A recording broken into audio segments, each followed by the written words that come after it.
আমরা লক্ষ্য করেছি এদেশের হক্কানি আলেম ওলামা যখনই ইসলামের দাওয়াত দিয়েছে, কুরআনের হক কথা বলেছে, আমরা দেখতে পেরেছি আল্লামা দেলোয়ার হোসেন সাঈদীকে 13টি বছর জেলখানায় আবদ্ধ করে এক পর্যায়ে তাদেরকে শহীদ করা হয়েছে। এমনকি মামুনুল হক সাহেব আরো যারা হক্কানি আলেম ওলামা রয়েছে তাদেরকে জেলখানায় বন্দী করে রেখেছিল। কথা বলেন ঠিক কিনা? বুঝতে হবে, যারা জেলখানার ভয় দেখায় তাহলে তারা হলো ফিরআউনের উত্তরাধিকার। আল্লাহ তাআলা রব্বুল আলামিন যুগে যুগে অসংখ্য নবী রাসূল পাঠিয়েছেন। কখন পাঠালেন? যখন মানুষ আল্লাহ পাক রব্বুল আলামিনের পরিচয় ভুলে গিয়ে শিরকের মধ্যে লিপ্ত হয়েছে, বেপথে চলে গেছে, অন্ধকারের ভিতরে চলে গেছে, তখনই আল্লাহ পাক রব্বুল আলামিন যুগে যুগে অসংখ্য নবী রাসূল পাঠিয়েছেন। কথা ঠিক কিনা বলেন?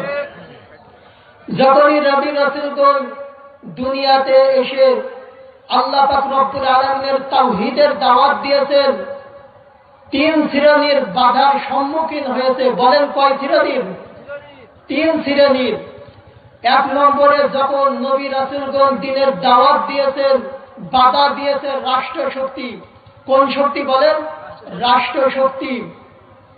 কারণ তাদের হাতে থাকে ক্ষমতা, ক্ষমতার জোরে তারা কখন কি করে কেউ টের পায় না। কথা বলেন ঠিক কিনা? দ্বিতীয়ত হলো বাধা দিয়েছে সমাজের ধর্নাত্মক ব্যক্তি, প্রভাবশালী ব্যক্তিরা। তৃতীয়ত হলো বাধা দিয়েছে স্বার্থবাদী আলেমগণ। তাহলে নবী রাসূলগণ যখন দ্বীনের দাওয়াত দিয়েছেন 3 শ্রেণীর মানুষ বাধা দিয়েছেন। কথা বলেন ঠিক কিনা?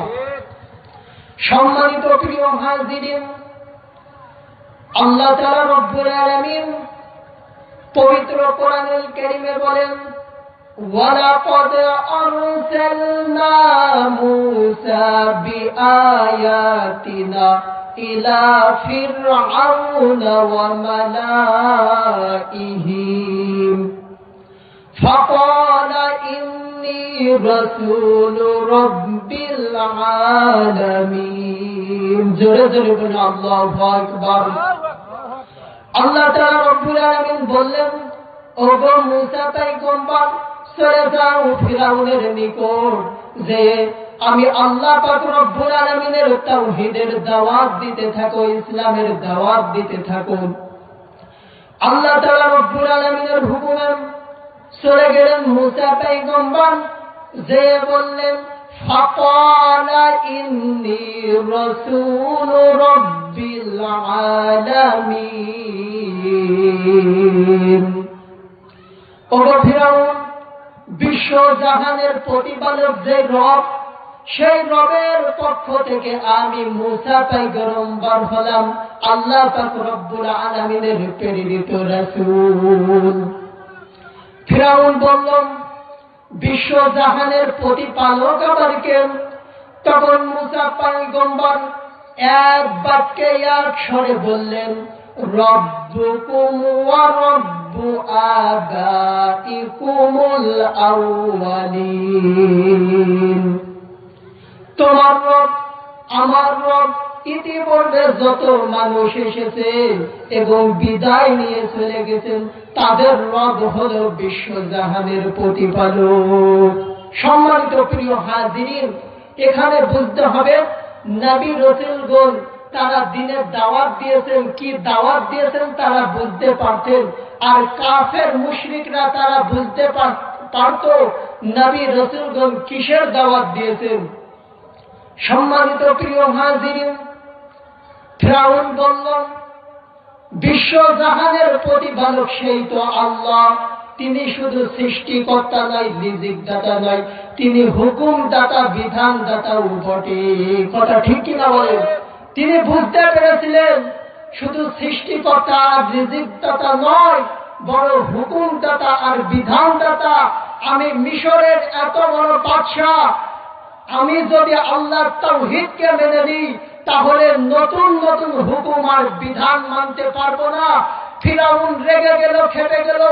হযরতে মুসা পয়গম্বর আলাইহিস সালাতু ওয়াস সালামকে ধমক দিতে লাগলেন।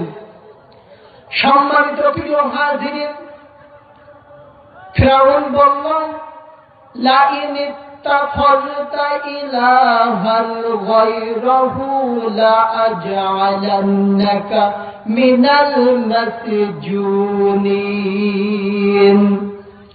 ফিরাউন রেগে গেল, খেপে গেল, বলল, তুই যদি দ্বীনের তাওহীদ, দ্বীনের দাওয়াত যদি দিস, তাহলে আমি ফিরাউন তোর জেলখানায় আবদ্ধ করে রাখবো।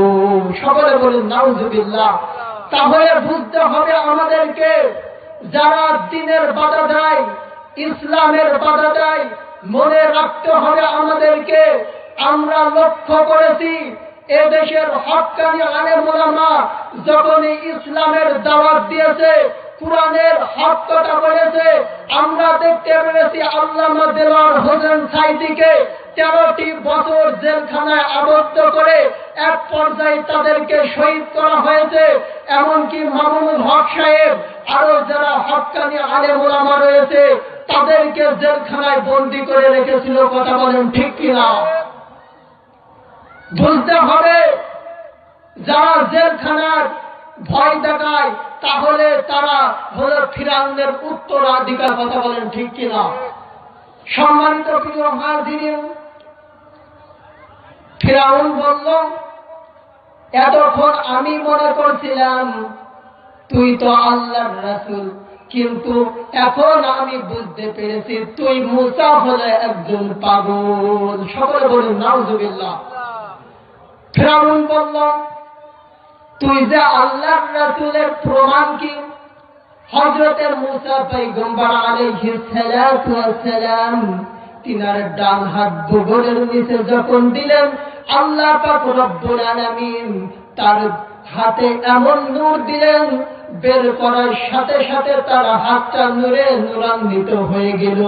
সকলে বলেন সুবহানাল্লাহ। এই দেখে ফিরাউন রেগে গেল, খেপে গেল। তিনি যে অনেক জাদুকার নিয়ে এসেছিলেন, বলল, তোমরা একে একে জাদু দেখাতে শুরু করো।